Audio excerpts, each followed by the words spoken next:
Hello friends, welcome back to my channel. मैं हूं साइदा नफीस और आप देख रहे हैं गॉड इज़ ग्रेट चैनल। खुदावंद की ज़िंदा जलाली और बाबरकत नाम में आपको मेरा दिली सलाम। मेरा ईमान है कि खुदावंद के फजल करम से आप खैरियत से होंगे। सो आज की वीडियो में हम सीखेंगे ज़बूर नंबर 130 माफ़ी के लिए दुआ। सो वीडियो के एंड तक ज़रूर देखिएगा और अगर आपको मेरी वीडियो अच्छी लगे तो लाइक और सब्सक्राइब ज़रूर कीजिएगा ताकि आपको मेरी नेक्स्ट आने वाली वीडियो सबसे पहले मिल सके और आप अपने ईमान को खुदावंद पर और ज़्यादा मजबूत और पुख्ता कर सकें।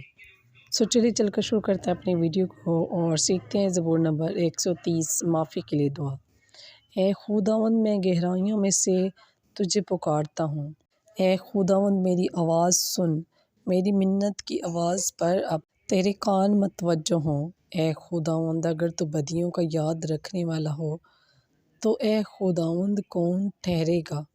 लेकिन तेरे पास गुनाहों की मग़फ़िरत है ताकि अदब से तेरी इबादत हो। मैं खुदावंद पर भरोसा रखता हूँ, मेरी जान उसके कलाम पर उम्मीद रखती है।